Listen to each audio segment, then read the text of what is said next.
You know, one of the reasons your mom is so fond of me is my ability to seamlessly change rhythms on the fly. And today I'm going to show you how you can learn this skill too. But like, not for your mom, do it for yourself, okay? Practice this.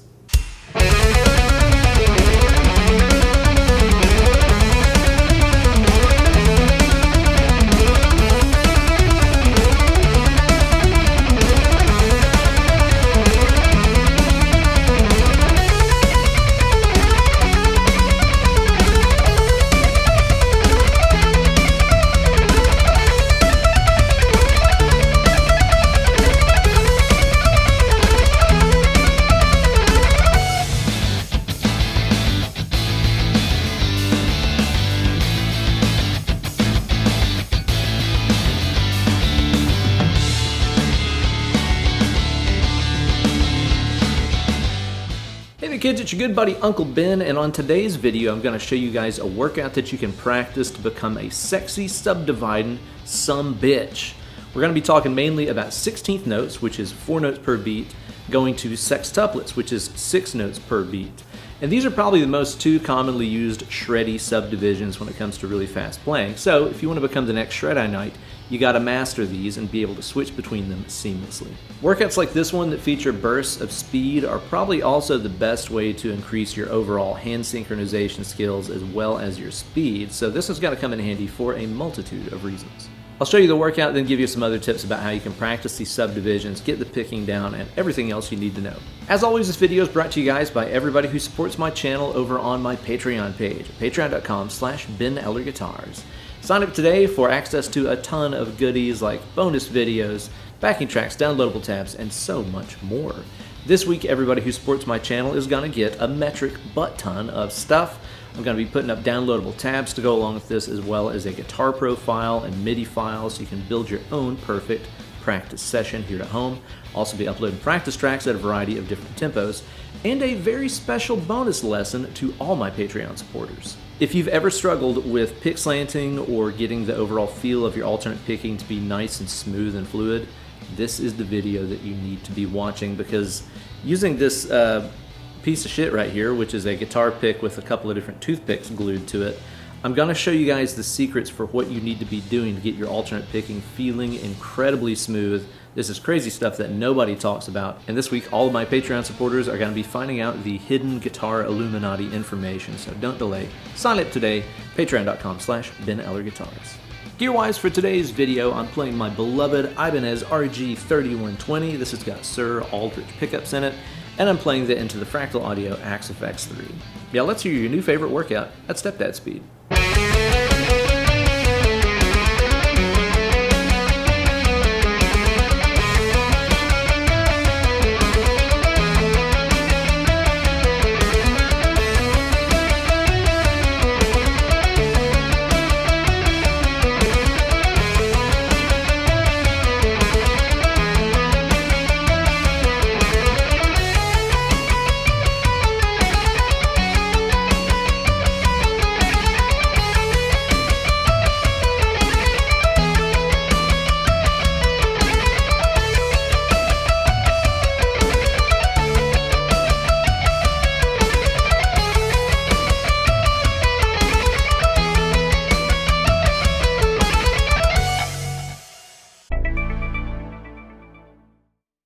Okay, so this is based around the F sharp minor scale, and we're going to be using some 2-string pairs here on the D and G, then B and E strings. And the first segment of the scale is going to look like this. Just your 1, 3, 4 fingering shape. Now inside of that pattern, here's the phrase of 16th notes that we're going to play in every one of these scale segments.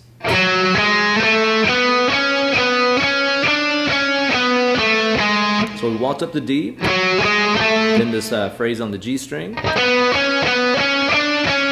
then climbing back down the D string. That's going to give us 3 beats worth of 16th notes. 1 E and 2 E and 3 E and So at this point we got 1 beat left in the measure, and we're going to cram these 6 notes into it as a sextuplet.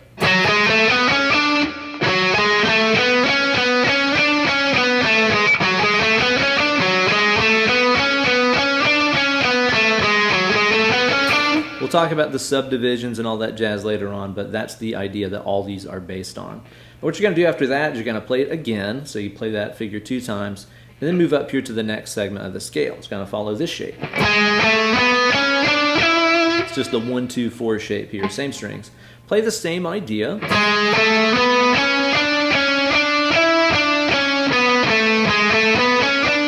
Twice in a row.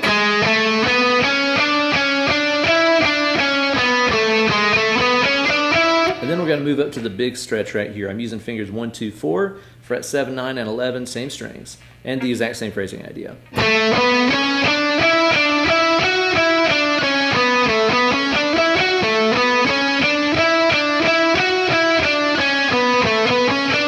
And then go back to the previous sequence here that started on the G sharp note.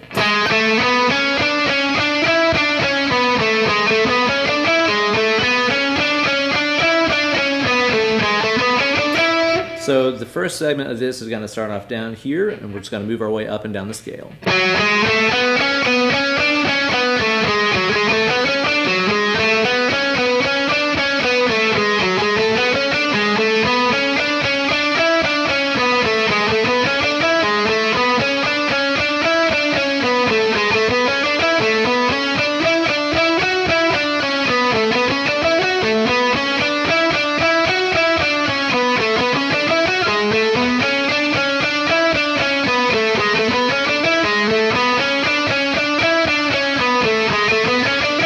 That's the first half of the workout. Now after this, we're going to jump up an octave here onto the B and high E strings. This is a really cool thing I want you guys to learn about the fretboard, is that any 2-string shape that you learn on the D and G, you can just look at that starting note, in this case F sharp, and then find that note an octave up on the B string. You can then transport all those same shapes with the same set of distances between them, only from this F sharp instead. You'll notice how those patterns work the same way in both positions. We had the 1, 3, 4 shape, then a step up from that. We had the 1, 2, 4 shape, then a half step up from that. We had the big wide 1, 2, 4 shape. Same deal if you start from this F sharp note. You got the 1, 3, 4. Step up from that, you got the 1, 2, 4. Half step up from that, you got the big wide 1, 2, 4. So use that as a tool to help you learn the fretboard more better. Anything you can do here, you can also do here. You can even drop that down an octave, this F sharp, you can do it down there too. Great way to get some more mileage out of your scale shapes. All that we're going to do here is to play the exact same stuff, only from this F sharp instead. So we're going to have the first pattern.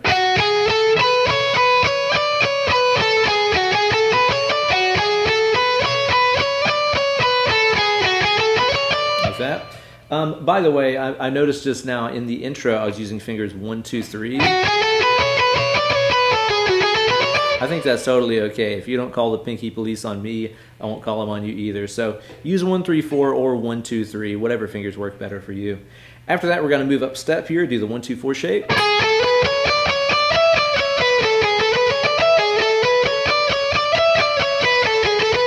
Half step up to the big wide shape.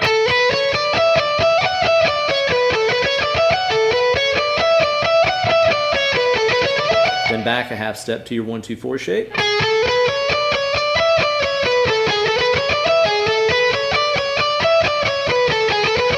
And then after this, I just resolve by coming up to the root note F sharp here on the 14th fret high E. And that is the entire high segment of this. Should sound something like this.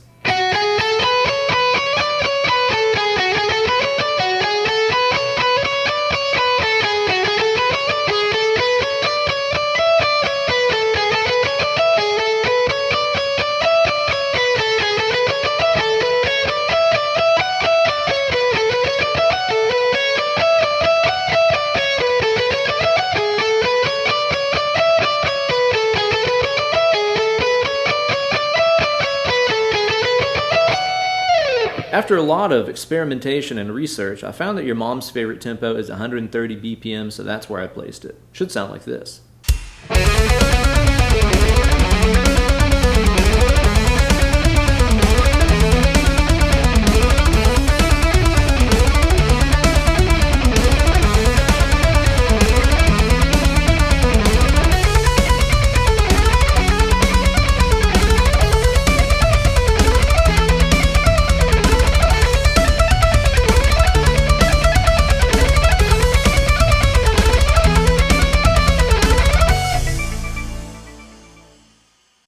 So I wrote this exercise with alternate picking in mind. This isn't going to be any kind of an economy picking thing. It just does not work well that way. So start on a downstroke, do an upstroke, repeat the entire way through. I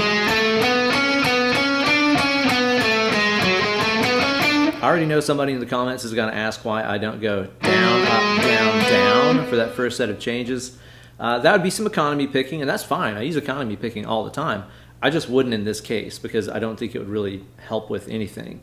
It might make that first string change a little easier because you're going down to down anyway. But then look at up, down, up, down, up, down, up, down, down, up, down, up, down, up, down. Like if you do the economy thing, you can really only do it for that one string crossing, and then the rest of it is going to be kind of a mess. So I don't recommend doing any kind of economy picking of this. Just work on the straight alternate picking.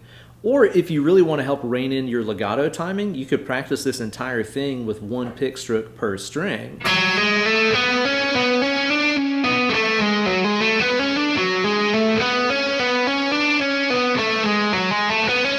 Just one pick stroke to get the string in motion and then letting the left hand carry it the rest of the way. That'd be a great way to practice and get your legato totally in time. Now, since you're going to be alternate picking your way through this, you're going to notice that all the string changes are outside changes, meaning the pick is never going from like an upstroke here to a downstroke here or a down here to an up here. Those are inside changes. These are all going to be outside changes like this. Players like Paul Gilbert favor outside string changes. I tend to as well. I find inside ones are pretty tough. You could reverse all the picking on this, like start with an upstroke instead. And that makes them all inside changes instead. So if you need to work on that stuff like I do, it's not a bad idea to practice this with reversed picking as well. So let's take a second here and talk about the subdivisions and how to better practice them so you can get really familiar with them. Because if you don't really understand what these subdivisions are, it can be really hard to nail them, especially at different tempos. Now, if I have ye old metronome here going at 60 BPM, that's 1 beat per second if you want to think of it that way, it's going to be pretty easy to feel out these subdivisions. Now, 16th notes. This means that we're cramming 4 notes into every beat. So if you take your metronome and you have that thing going, and you just start saying the numbers 1, 2, 3, 4, 1, 2, 3, 4, 1, 2, 3, 4, 1, 2, 3, 4. That's a pretty good way to get a feel for 16th notes. Make sure that as you say the number 1, you're burying the beat on the metronome. 1, 2, 3, 4, 1, 2, 3, 4, 1, 2, 3, 4, 1. You really want to hear yourself saying 1 right on top of the click like that. I got a feel for practicing 16th notes because of this thing. Everybody's favorite, the good old-fashioned 1, 2, 3, 4 chromatic exercise. Now, whenever I was practicing that back in the day, I noticed I would do my best if I really only concentrated on the very first note and making sure it was lined up with that downbeat. Just like I said a second ago, make sure that as you say the word 1, it's on the click. As I played the note 1, I was trying to make sure that was dead on balls accurate with the click. It might sound like this.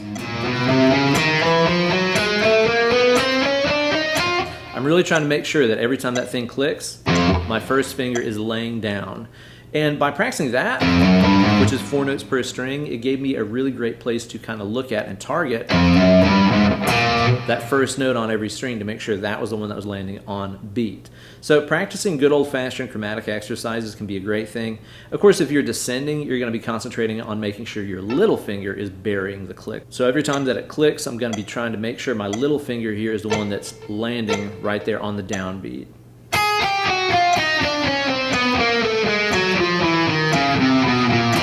I'm really not concentrating on the other 3 notes at all. I'm really just thinking about the very first one and trying to make sure that it's landing squarely on the downbeat.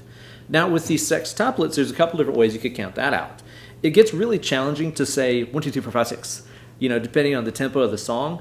One thing that works pretty well is just to say the word triplet twice. Make sure you're enunciating all 3 syllables, triplet, 2 times in between every beat. You could think of like any Bone Thugs and Harmony song, because they do this a lot with their rhymes and stuff. So you could think about having the 60 BPM thing going right here and just saying the word triplet twice in between every beat. Triplet, triplet, triplet, triplet, triplet, triplet, triplet, triplet, tri. Really trying to nail that tri right there on the downbeat. triplet, triplet, triplet, triplet, triplet, triplet, triplet, and I'm gonna miss everybody. You know how it goes. If you want a good chromatic thing to practice to get a feel for those sixes, you could just try taking one 3-note segment, like 1, 2, 3, triplet, and playing that twice for every beat. So I could try to nail this first note, making sure that's the one that's landing squarely when this thing clicks every time. That'd be a pretty good way to learn how to feel out those sextuplets. Triplet, triplet, triplet, triplet.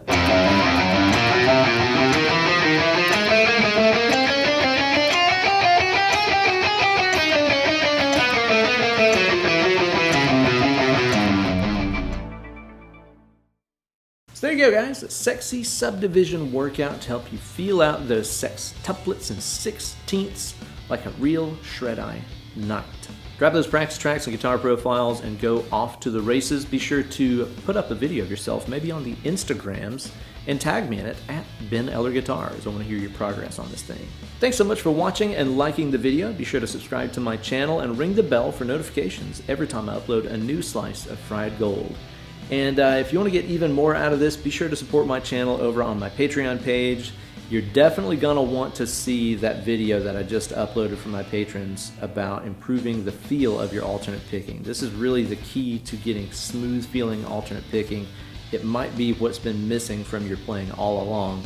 And you're going to find out how you can test it with this thing right here, believe it or not. This is going to give you a really clear idea of why some of your picking has maybe been really stiff or not smooth feeling, and then other times it's felt great and really clean. This is going to explain it to you and help you nail it every single time. So be sure to check out that video today. Patreon.com/Ben Eller Guitars. Well, guys, it's been fun as always, but I think it's time for me to start working on some more subdivision skills of my own to keep your mother entertained and satisfied.